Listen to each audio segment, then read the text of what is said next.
Hello guys, andito na naman tayo sa bagong episode ng Pinoy Movies Then and Now, at ang pelikula natin ngayon ay ang Acero, isang action, crime, at drama movie na pinalabas noong 1995. Halika't tignan natin ang mga edad at totoong pangalan ng mga paborito nating artista sa taon na inilabas ang pelikula at sa taong kasalukuyan. Guys, bago natin simulan ang video, please like, share and subscribe. Salamat! Victor Acero, edad noong pinalabas ang pelikula 33, ginampanan ni Cesar de Montaño Manhilot, edad ngayong taon 62.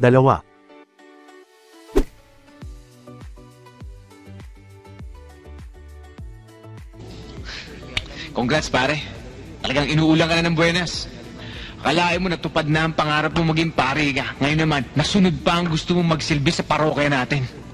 Kumpleto lang ako sa dasal. Ay, nanghirap sa Diyos ninyo eh. Ikaw na tumabait, ikaw pa itong binibiyayaan.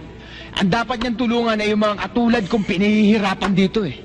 Young Victor, edad noong pinalabas ang pelikula 14, ginampanan ni Franz Patrick Velasco Garcia, edad ngayong taon 43. Spade, edad noong pinalabas ang pelikula 42, ginampanan ni Rafael Aranda Rocco Jr., edad ngayong taon 71.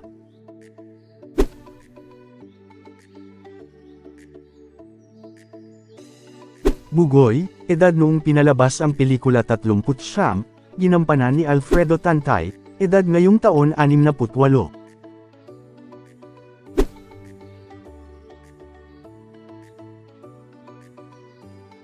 Colonel Marino, edad noong pinalabas ang pelikula 54, ginampanan ni Ludovico Legaspi, na pumanaw noong 2019 sa edad na 77 dahil sa cardiac arrest. Samantalang pareho lang naman tayong kinalampag ni Acero.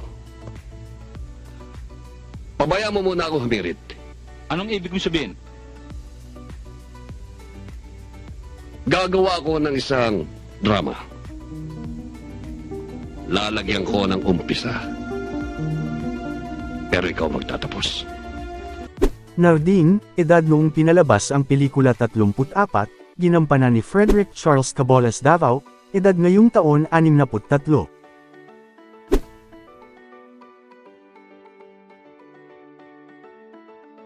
Gaano mang kasama ang isang tao?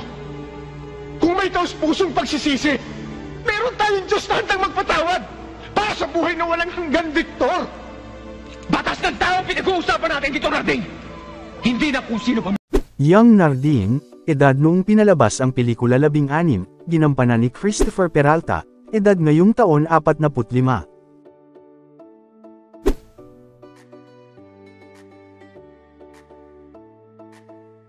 Spade Henchman, edad noong pinalabas ang pelikula 50, ginampanan ni Maximo Laurel, na pumanaw noong 2016 sa edad na 71 dahil sa cardiac arrest.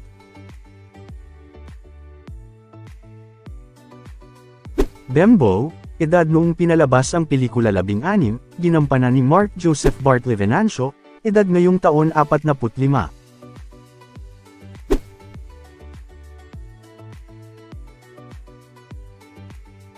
Editor, edad noong pinalabas ang pelikula 52, ginampanan ni Gamaliel Virey, na pumanaw noong 2010 sa edad na 67 dahil sa komplikasyon dulot ng diabetes. Ito ang sinasabi ko sa iyong interesante ng basahin, nakakaintriga pa. Pero kahit na puro blind items itong sinulat mo, believe me, marami ang puputak kapag binasa nila ang scoop mo. Vivian, edad noong pinalabas ang pelikula 22, ginampanan ni Ana Gianelli Yap de Belen, edad ngayong taon 51.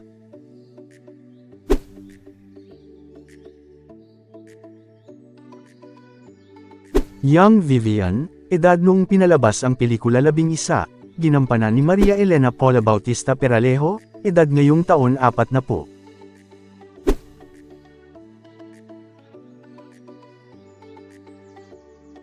Aling Mameng, edad noong pinalabas ang pelikula 27, ginampanan ni Sita Astles, edad ngayong taon 56.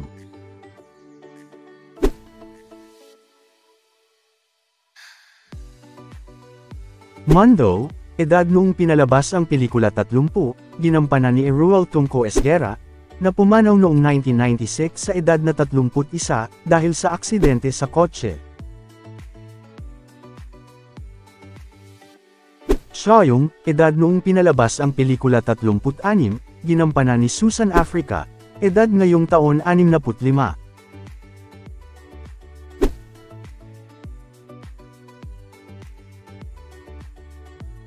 Troy, edad noong pinalabas ang pelikula 19, ginampanan ni Jose Vicente Mapa III, edad ngayong taon 48.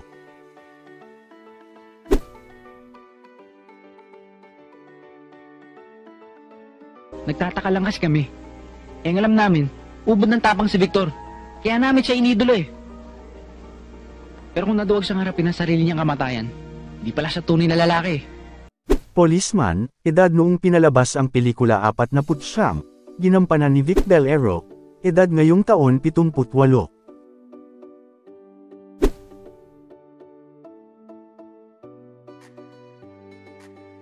Gang member, edad noong pinalabas ang pelikula 20, ginampanan ni Jack Falses, edad ngayong taon 49.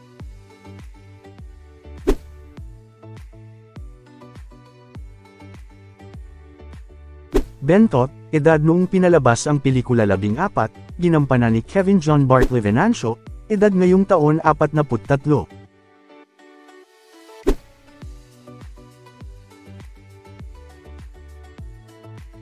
Turco, edad noong pinalabas ang pelikula 17, ginampanan ni Jean Christopher Samiro, edad ngayong taon 46.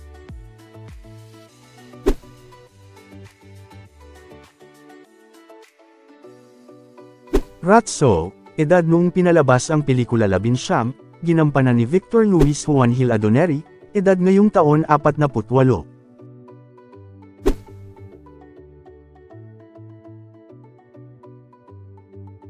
Policeman, edad noong pinalabas ang pelikula 47, ginampanan ni George Laurente, na pumanaw noong 2011 sa edad na 63.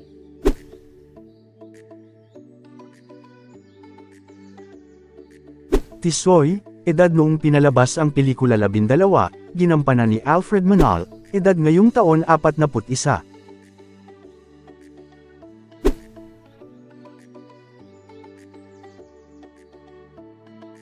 Tupac, edad noong pinalabas ang pelikula 15, ginampanan ni Jason San Pedro, edad ngayong taon 44.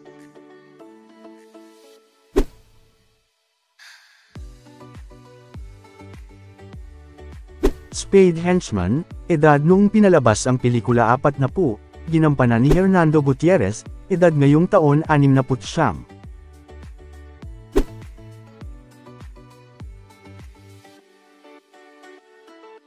Spade Henchman, edad noong pinalabas ang pelikula 49, ginampanan ni Robert Miller, na pumanaw noong 2020 sa edad na 73 dahil sa prostate cancer.